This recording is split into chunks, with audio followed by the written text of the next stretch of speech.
Aku tidak percaya Miliaran ini rupiah nyata. lenyap dalam semalam, Untuk kita. ditukar Tentu dengan saja. tiket pesawat kelas 1 Ini ke hanyalah Paris permulaan dari saat segalanya. mereka sibuk menikmati sampahnya di bawah Menara Eiffel. Aku, suaminya, sedang mengunci seluruh akses finansial mereka dari Jakarta. Mereka pikir mereka lolos, tapi bagaimana rasanya menjadi gelandangan di negeri orang tanpa memiliki sepeser pun uang? Sebelum melanjutkan ceritanya, mari tuliskan di komentar, dari mana kamu menonton video ini? Semoga yang sudah subscribe channel Hakikat Kisah kami doakan dimudahkan urusannya, dilancarkan rezekinya, disehatkan badannya, dan dikabulkan semua doanya. Amin. Mari kita mulai ceritanya. Udara pagi di Jakarta selalu terasa lembab dan padat. Tetapi di dalam rumah besar milik Arya, semuanya terisolasi, dingin dan tenang. Kehidupan Arya adalah ukiran sempurna dari kesuksesan seorang pengusaha di usia muda. Mobil mewah yang berjejer rapi di garasi, pemandangan kota dari jendela kamar tidur utama, dan tentu saja Renata, istrinya yang dianggap semua orang sebagai simbol pendamping hidup ideal. Mereka sudah menikah selama 7 tahun, sebuah waktu yang cukup lama untuk mengubah percikan cinta menjadi rutinitas yang nyaman. Atau setidaknya begitulah yang selalu diyakini Arya pagi itu. Koper kulit Arya yang berisi setelan kerja terbaiknya sudah berdiri tegak di samping pintu. Arya akan terbang ke Tokyo untuk kunjungan kerja yang sangat krusial. Sebuah negosiasi besar yang akan memakan waktunya selama 2 minggu penuh. Ia memandang Renata yang sedang merapihkan dasinya. Ada yang berbeda dari sentuhan itu. Sentuhan Renata terasa terlalu cepat, terlalu efisien, dan yang paling mengganggu, tanpa kehangatan yang biasa. Biasanya, Renata akan menahan dasinya sebentar, memajukan wajahnya untuk memberikan ciuman selamat tinggal yang lembut, diiringi bisikan agar Arya berhati-hati. Hari ini hanya ada tatapan kosong dan senyum kaku yang terasa dipaksakan. Sudah siap semua, Mas? Aku sudah pastikan semua dokumenmu ada di dalam tas tanganmu. Ya, ujar Renata. Suaranya terdengar ceria, bahkan sedikit terlalu bersemangat. Arya mengernyitkan dahi. Kenapa kamu terlihat senang sekali aku pergi, sayang? Tanyanya, mencoba bercanda. Tetapi nada lelucon itu terasa hampa di telinganya sendiri. Renata tertawa renyah. Tawa yang tidak mencapai matanya. Astaga, Mas, tentu saja aku sedih. Tapi ini kan kesempatan besar untukmu. Lagi pula, aku juga akan punya waktu untuk mengurus spa dan hal-hal yang selalu aku tunda. 2 minggu itu cepat kok. Tahu-tahu kamu sudah di rumah lagi, balas Renata. Sambil memeluk Arya sekilas, pelukan yang segera ia lepaskan, Arya mengangguk, mencoba mengusir kecurigaan halus yang mulai merayap di benaknya. Mungkin ia yang terlalu lelah dan paranoid karena pekerjaan. Rasa percaya yang sudah tertanam selama 7 tahun adalah tameng yang kuat. Hubungan mereka dibangun di atas keterbukaan. Bahkan dalam hal finansial, seluruh aset mereka, tabungan masa depan, dana pensiun dan investasi, semuanya terkumpul dalam satu rekening gabungan. Rekening itu dirancang untuk membutuhkan verifikasi 2 langkah tetapi Renata, sebagai manajer rumah tangga, memegang semua akses dan token yang diperlukan. Arya tak pernah merasa perlu mengecek, karena baginya, uang itu adalah milik mereka berdua, yang dikumpulkan untuk masa depan bersama. Kepercayaan adalah mata uang yang paling berharga di mobil dalam perjalanan menuju bandara. Arya mencoba memulai percakapan hangat, tetapi Renata selalu teralih pada ponselnya, membalas pesan-pesan yang entah dari siapa, dengan senyum kecil yang Arya tangkap sebagai senyum kerinduan kepadanya. Ia menghela napas, berpikir bahwa kerinduan Renata mungkin sudah dimulai, bahkan sebelum ia pergi. Sebuah pikiran yang ironis, mengingat apa yang sedang menanti Renata saat tiba di gerbang keberangkatan. Arya menarik Renata ke dalam pelukan yang erat. Aku akan merindukanmu, bisiknya. Aku juga, Mas, hati-hati, ya, jawab Renata, membalas pelukan Arya dengan kekuatan yang terasa kurang. Begitu Arya berbalik dan berjalan menuju imigrasi, Renata tidak menunggu. Ia langsung berbalik dan buru-buru kembali ke mobil. Dia tidak melambaikan tangan, dia juga tidak menoleh ke belakang. Seolah dia ingin lari dari tempat itu secepat mungkin, di ketinggian puluhan ribu kaki. Arya mengirimkan pesan singkat, baru saja lepas landas. Sampai jumpa 2 minggu lagi, sayang. Pesan itu dibaca, tetapi tidak segera dibalas. Arya meletakkan ponselnya, menutup mata, dan bersiap untuk tidur. Ia tidak tahu bahwa di bawah sana, Renata sudah menyalakan mesin mobilnya, dan dengan tergesa-gesa meluncur kembali ke rumah. Renata mengeluarkan ponsel kedua dari tas mewahnya, ponsel yang selalu ia sembunyikan di laci rahasia. Jari-jarinya mengetik pesan kepada seseorang bernama Edo. Dia sudah terbang. Samuel, sekarang giliran kita. Saat Arya sedang berjuang melawan jet lag, dan mulai mempersiapkan diri untuk rapat penting di Tokyo. Di Jakarta, Renata membuka gerbang rumah mewah mereka. Senja baru saja jatuh, dan Edo, selingkuhan Renata, sudah menunggu di balik pintu dapur. Edo, dengan pesonanya yang licin dan tatapan mata penuh janji palsu, segera menyambut Renata dengan ciuman yang penuh gairah. Berbeda jauh dengan ciuman selamat tinggal Arya yang hampa. Mereka berdua berbisik-bisik seperti dua orang anak sekolah yang merencanakan kenakalan terbesar dalam hidup mereka. Padahal yang mereka rencanakan adalah pencurian besar-besaran yang akan menghancurkan hidup seorang pria yang sangat percaya.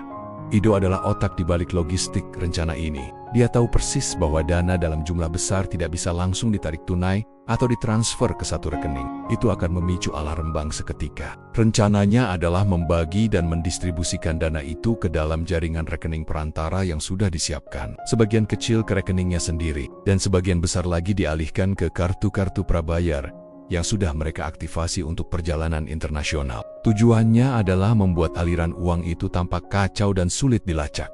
Mereka bergerak cepat. Renata membawa Edo ke ruang kerja Arya, yang kini terasa seperti markas operasi rahasia mereka. Di atas meja kerja yang bersih, tergeletak laptop Arya dan tablet yang selalu terhubung dengan aplikasi perbankan. Jantung Renata berdebar kencang, bukan karena takut tertangkap, tetapi karena kegembiraan yang bercampur adrenalin melihat angka fantastis di layar. Angka saldo rekening yang mewakili seluruh hasil kerja keras Arya selama lebih dari 1 dekade.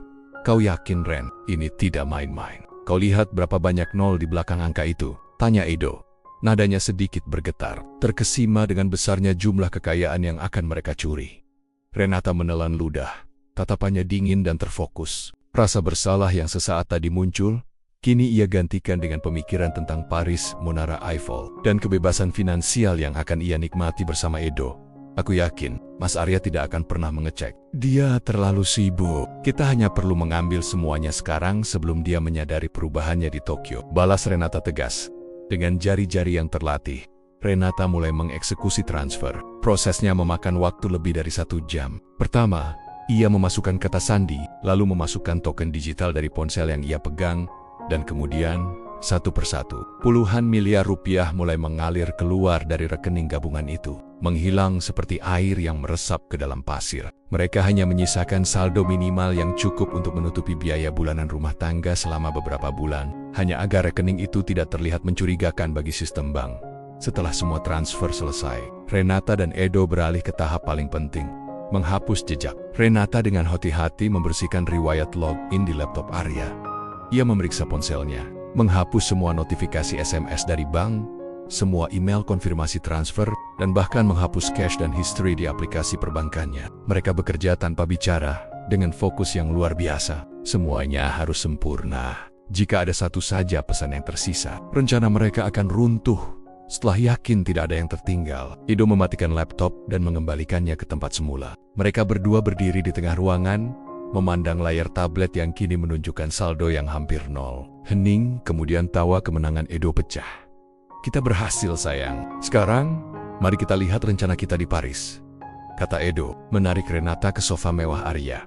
Mereka membuka peta digital Paris. Kita akan tinggal di Hotel Le Bristol, kamar dengan pemandangan Menara Eiffel, ujar Renata. Matanya berbinar penuh keserakahan, menunjuk sebuah titik di peta. Lalu kita akan mengunjungi butik-butik di Champs-Élysées. Aku ingin jaket bulu yang baru. Uang ini harus kita nikmati. Arya tidak akan pernah tahu kemana perginya sampai semuanya terlambat. Mereka merayakan keberhasilan mereka dengan sebotol anggur mahal dari koleksi Arya, menenggelamkan diri dalam ilusi romansa dan kekayaan yang sebenarnya adalah hasil dari pengkhianatan keji. Tiket penerbangan kelas 1 mereka ke Paris sudah di tangan. Dijadwalkan terbang 2 hari setelah Arya tiba di Tokyo. Sebuah liburan mewah yang dibayar lunas oleh air mata dan kerja keras. Seorang pria yang kini berada jauh di belahan dunia lain, sama sekali tidak menyadari bahwa ia baru saja kehilangan segalanya, kecuali rasa percaya yang kini tinggal kenangan. Renata meminum anggurnya, menikmati pahitnya rasa kemenangan yang dingin, bersiap untuk menjadi nyonya Paris.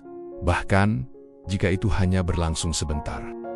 2 hari setelah pencurian senyap itu, Arya disibukkan dengan rapat maraton di Tokyo. Ia mengenakan setelan mahalnya, wajahnya tegang oleh jet lag dan beban negosiasi bernilai jutaan dolar. Ponselnya sesekali bergetar dengan pesan singkat dari Renata. yang berisi kalimat-kalimat manis yang terasa dipaksakan. "Semoga rapatmu lancar, Mas. Aku di rumah saja, sedang sakit kepala sedikit." Arya membacanya sambil menghela napas. Merasa bersalah karena meninggalkan istrinya dalam kondisi kurang sehat, dan berjanji dalam hati akan membelikannya hadiah terindah saat pulang nanti. Kesibukan dan kepercayaan itulah yang menjadi perlindungan terbaik bagi kejahatan yang sedang terjadi di belakangnya di saat yang sama. Renata dan Edo sedang menikmati penerbangan kelas 1 menuju Paris.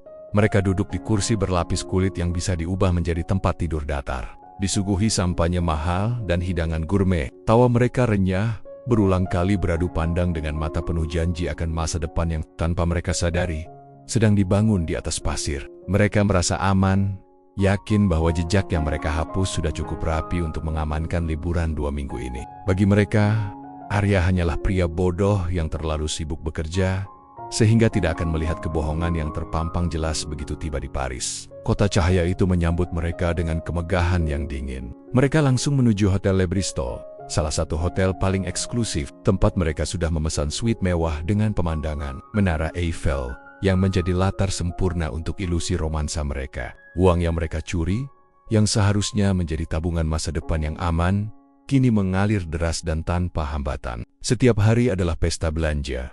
Tas tangan Hermes untuk Renata, jam tangan Rolex untuk Edo, dan makan malam mewah di restoran berbintang Michelin. Pada malam ketiga, setelah makan malam di Lessing, Edo ingin membeli sebatang cerutu impor. Mereka berhenti di sebuah butik mewah di Avenue Montaigne. Edo mengeluarkan kartu yang sudah mereka muati dana curian, tetapi entah mengapa kartu itu ditolak. "Aneh," gumam Edo. Mencoba lagi. Mungkin masalah servernya. Renata, yang mulai panik, segera mengeluarkan kartu kredit tambahan milik Arya. Kartu ini sebenarnya ditujukan untuk biaya rumah tangga mendesak, dan Edo serta Renata lupa untuk segera memblokirnya atau memindahkannya ke tempat yang aman. "Pakai ini dulu, cepat. Saldo limitnya masih besar sekali," bisik Renata. Tergesa-gesa, Edo menggesek kartu itu tanpa pikir panjang. Transaksi berhasil. Sebuah pembelian kecil yang tampak sepele, sebatang cerutu mahal, dibayar menggunakan kartu kredit dengan nama Arya. Transaksi ini, yang hanya beberapa ratus euro, adalah kesalahan fatal yang akan menjadi pemicu kehancuran mereka. Mereka segera meninggalkan butik itu, mengabaikan kecemasan kecil tadi sebagai gangguan sesaat. Di Tokyo, dini hari, ponsel Arya bergetar. Sebuah notifikasi dari layanan keamanan kartu kredit. Sebuah pembelian yang mencurigakan di luar pola pengeluaran normal. Paris, butik cerutu mewah. Arya mengangkat telepon dari customer service bank. Petugas bank mengkonfirmasi, "Ya, Bapak Arya, ada transaksi mencurigakan di Paris, Prancis. Mengingat Bapak sedang berada di Tokyo, apakah kartu ini hilang atau digunakan oleh pihak lain?" Arya terdiam. Jantungnya berdebar bukan karena takut kehilangan uang, tetapi karena ada yang tidak cocok. "Paris?" Renata bilang dia sakit di rumah. Kenapa kartu rumah tangga digunakan untuk membeli cerutu di Paris? Rasa percaya Arya, yang selama ini menjadi tameng kokoh, kini mulai retak, menciptakan celah kecil bagi instingnya sebagai pengusaha untuk mengambil alih. Ia berterima kasih kepada petugas bank, menutup telepon, dan menatap langit Tokyo yang gelap. Rasa curiga yang ia abaikan di bandara kini berubah menjadi alarm yang memekakan telinga.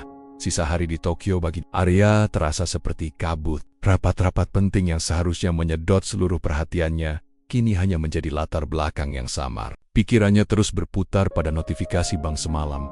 Paris, Renata, kartu kredit. Dia tahu ada dua kemungkinan.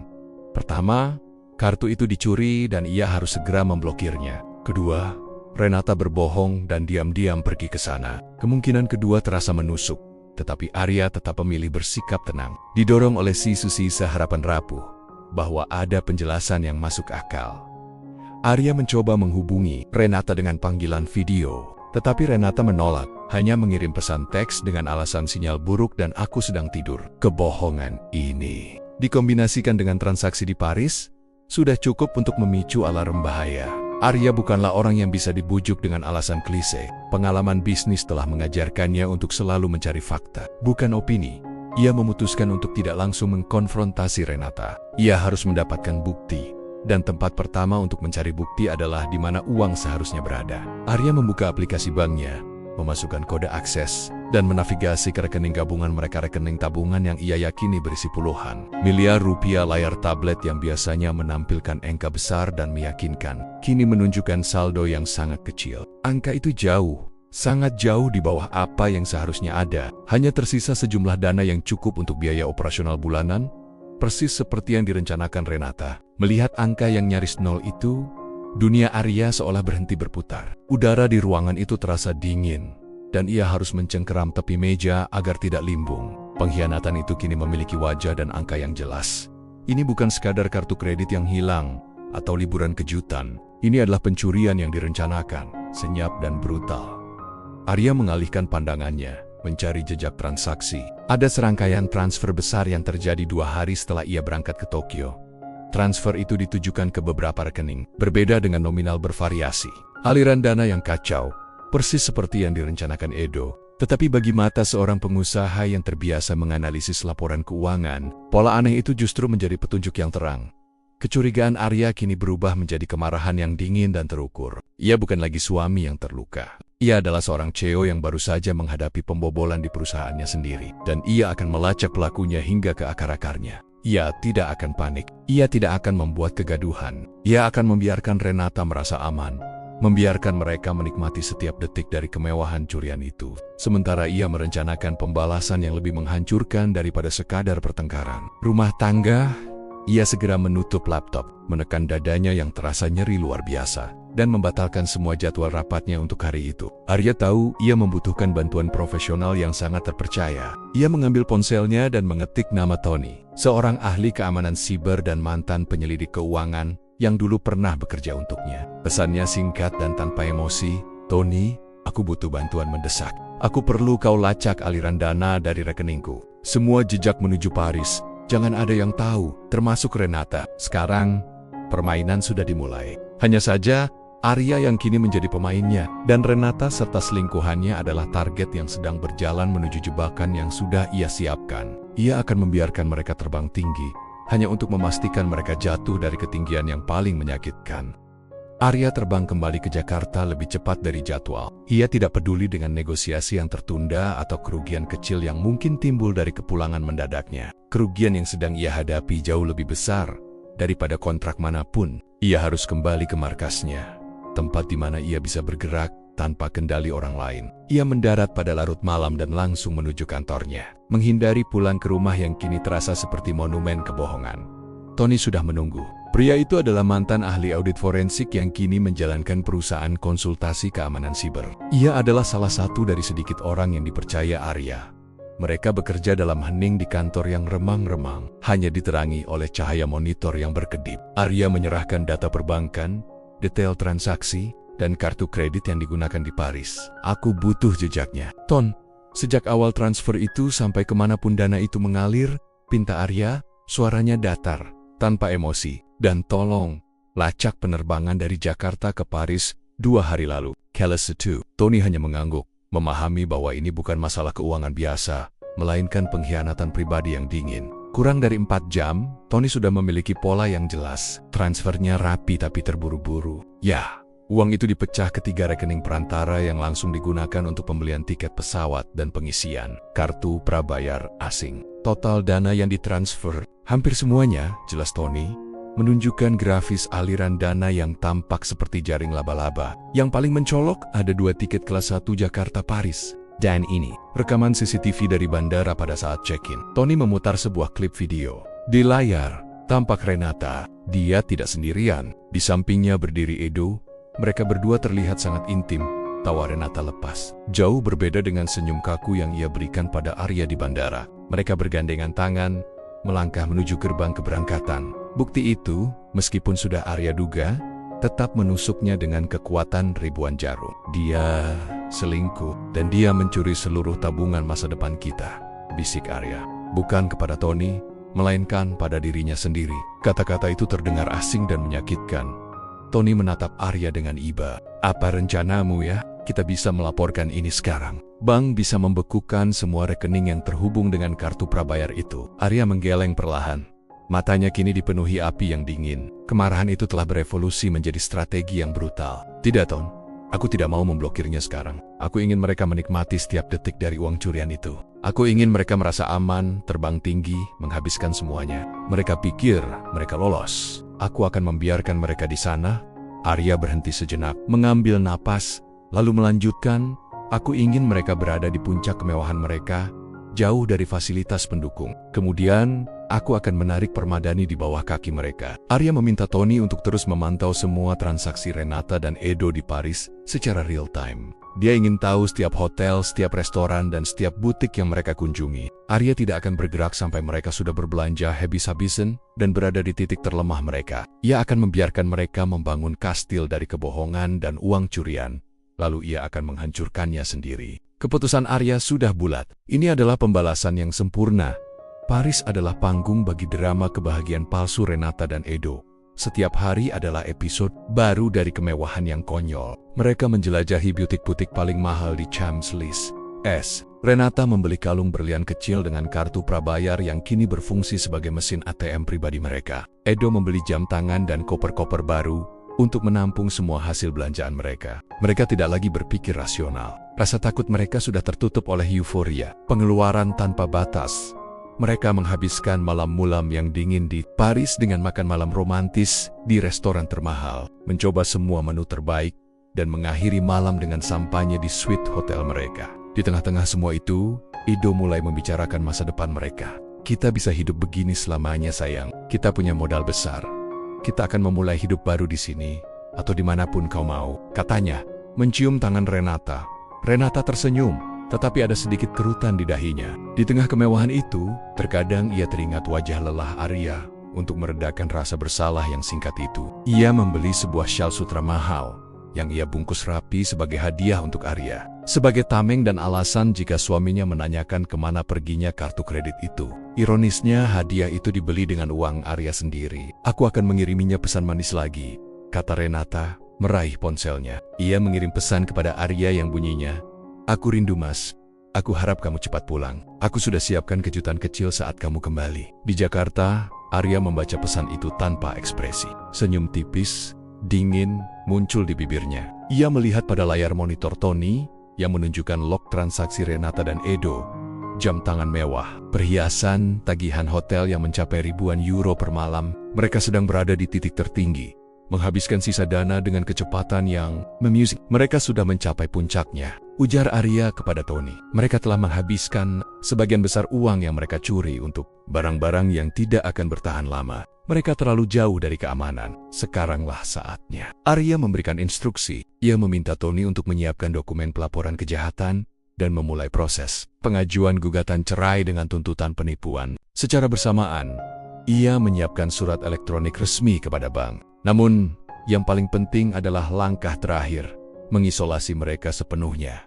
Malam itu, saat Renata dan Edo kembali ke hotel setelah seharian berbelanja, Arya duduk sendirian di kantornya yang gelap. Ia tidak merasakan kepuasan, hanya kekosongan yang dingin. Ia memegang ponselnya, bersiap untuk menekan tombol kirim untuk instruksi ke bank. Ia membayangkan menara Eiffel di kejauhan, yang kini menjadi saksi bisu bukan dari cinta, tetapi dari pengkhianatan. Ia akan membiarkan kota cahaya itu menjadi penjara bagi mantan istrinya. Dengan satu tarikan napas, ia menekan tombol. Pembekuan total telah dimulai. Malam itu di Paris, Renata dan Edo kembali ke kamar suite hotel mereka dengan tangan penuh tas belanjaan bermerek. Mereka baru saja menghabiskan ratusan euro untuk pernak-pernik kecil, didorong oleh euforia belanja yang tak terkendali. Mereka merasa tak terhentikan, yakin bahwa kekayaan ini tak akan pernah habis. Mereka berencana untuk melanjutkan liburan mewah ini setidaknya seminggu lagi sebelum mulai memikirkan langkah berikutnya.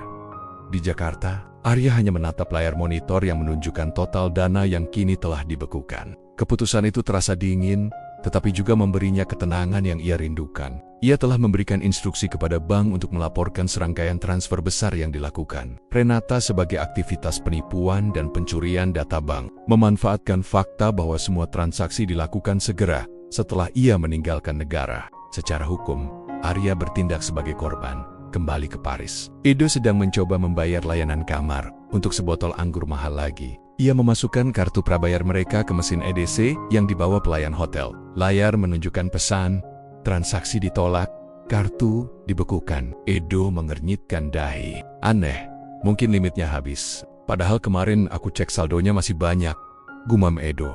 Mencoba lagi. Tetapi hasilnya sama. Ia mencoba kartu prabayar lain. Kartu yang digunakan Renata untuk membeli perhiasan. Hasilnya tetap sama. Ditolak. Kepastian mulai merayap naik. Menggantikan euforia. Renata yang mendengar keributan itu segera panik. Ada apa? Kenapa? Ditolak. Coba online bank. Ia meraih ponselnya yang terhubung ke aplikasi Bank Arya, tetapi aplikasi itu kini terkunci. Sebuah pesan di layar berbunyi. Akses dibekukan karena aktivitas mencurigakan. Silakan hubungi pusat bantuan. Kepanikan seketika menyelimuti kamar suite mewah itu. Edo mencoba menghubungi bank, tetapi hanya mendapatkan jawaban otomatis bahwa rekening mereka sedang dalam penyelidikan internal. Mereka mencoba menghubungi kenalan di Indonesia, tetapi tidak ada yang bisa mereka hubungi. Mereka benar-benar terisolasi. Tiba-tiba, ponsel Renata bergetar. Sebuah panggilan dari nomor yang ia kenal Arya. Jantung Renata berdebar kencang, takut, cemas, dan marah menjadi satu. Ia ragu-ragu, lalu akhirnya menekan tombol jawab. Halo mas, suara Renata terdengar kecil dan gemetar. Di ujung telepon, suara Arya terdengar tenang, tanpa nada tinggi, tanpa kemarahan. Itu adalah suara paling berbahaya yang pernah didengar Renata. Selamat malam, Renata. Bagaimana Paris? Indah, bukan? Renata Tikci yang tidak mampu berkata-kata. Edo menatapnya dengan wajah pucat.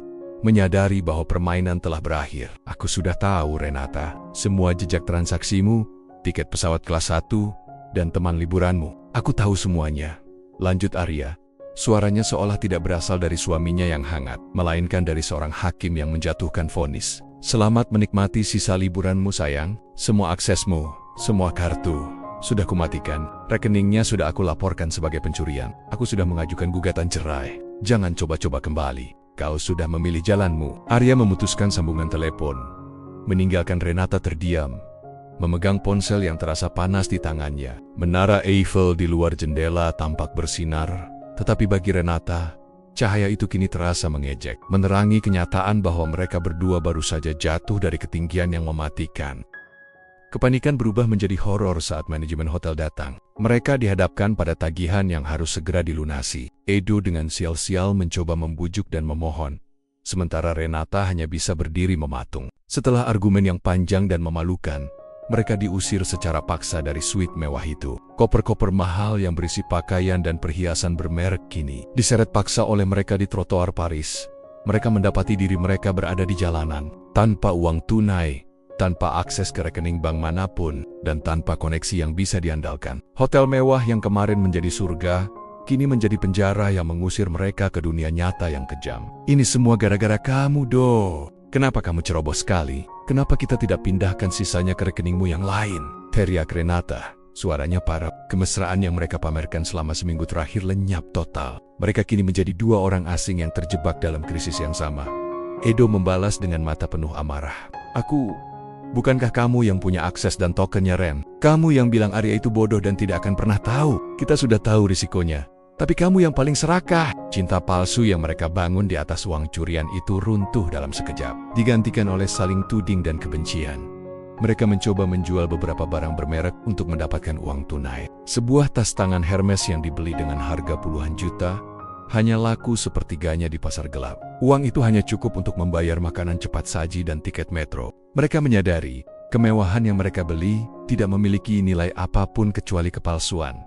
Malam kedua, mereka tidur di stasiun metro yang dingin, menggunakan koper-koper mahal sebagai bantal. Renata yang terbiasa tidur di ranjang sutra, kini harus meringkuk di lantai yang kotor. Mendengarkan suara orang asing berlalu lalang, ia mencoba menghubungi keluarganya di Indonesia. Tetapi ponselnya sudah kehabisan pulsa dan ia tidak tahu cara mengisi ulang di sana. Bahkan jika ia berhasil menghubungi, ia sadar Arya telah mengunci semua pintu. Penderitaan fisik dan mental mulai menggerogoti Renata. Ia memandang Edo yang kini tampak sama lusuhnya dan tidak lagi mempesona. Ia menukar kenyamanan, keamanan dan masa depannya dengan seorang pria yang kini berbagi status tunawisma dengannya. Air matanya menetes, bukan karena penyesalan akan pengkhianatannya, tetapi karena ketakutan akan nasib yang harus ia tanggung di negeri asing. Ia tahu, Arya tidak pernah main-main. Ia telah membiarkan mereka di sana, tanpa ampun, menjadi gelandangan di kota cahaya. Paris. yang seharusnya menjadi mimpi, kini berubah menjadi mimpi buruk yang tak berujung. Beberapa minggu berlalu sejak panggilan telepon terakhir itu. Arya kini kembali ke rumah, yang ia pastikan sudah sepenuhnya dibersihkan dari semua kenangan tentang Renata. Ia telah mengganti kunci, kode akses, dan mengubah semua prosedur keamanannya. Meskipun rumah itu terasa sunyi, kekosongan itu diiringi oleh rasa damai yang tak pernah ia rasakan selama bertahan-tahan pernikahan yang ternyata palsu. Tony menyelesaikan tugasnya dengan bersih. Proses gugatan cerai berjalan sangat cepat, dengan bukti transfer, tiket pesawat, dan rekaman CCTV yang menunjukkan perselingkuhan dan pencurian dana. Pengadilan tidak memiliki keraguan. Renata dianggap melakukan penipuan dan pencurian aset suami, dan ia tidak mendapatkan hak apapun dari kekayaan gabungan mereka. Arya secara hukum dan finansial kembali bebas. Ia memang kehilangan sejumlah besar uang, tetapi ia mendapatkan kembali kendali penuh atas hidupnya dan martabatnya. Arya tidak pernah mencari tahu detail nasib Renata dan Edo. Namun, Tony memberinya laporan terakhir yang singkat. Renata dan Edo mencoba mencari pekerjaan di bawah tangan, tetapi dengan cepat diidentifikasi oleh pihak imigrasi karena visanya sudah kedaluarsa. Mereka hidup dalam ketakutan, berpindah-pindah tempat, dan terancam deportasi. Mereka benar-benar terlantar, sepenuhnya terputus dari segala bentuk bantuan finansial dari Indonesia. Duduk di balkon rumahnya yang menghadap ke kota, Arya memegang cangkir kopi panas. Ia menatap ke kejauhan, ke hiruk-pikuk kota yang selalu ia kuasai. Ia tidak merasakan kebencian lagi, hanya rasa lega yang mendalam. Pengkhianatan itu telah mengajarkannya sebuah pelajaran termahal dalam hidupnya. Kepercayaan tidak boleh buta, dan harga sebuah kebebasan seringkali harus dibayar mahal. Renata telah menukar kehangatan rumah, jaminan masa depan, dan stabilitas finansial dengan sebuah ilusi romansa dan uang cepat. Kini, ia harus membayar harga yang jauh lebih mahal daripada nilai semua uang yang ia curi. Arya tidak perlu melakukan apa-apa lagi. Ia hanya perlu membiarkan mereka di sana, membiarkan konsekuensi dari pilihan mereka sendiri menjadi hukuman yang paling pantas. Arya menghela napas panjang, menutup buku tentang babak hidupnya bersama Renata. Ia bukan lagi suami yang dikhianati, melainkan seorang pria yang selamat. Dengan segelas kopi di tangannya, ia menatap matahari terbit, siap untuk menulis babak baru dalam hidupnya, babak yang dibangun di atas pondasi yang lebih kuat, lebih bijak, dan yang paling penting, jujur.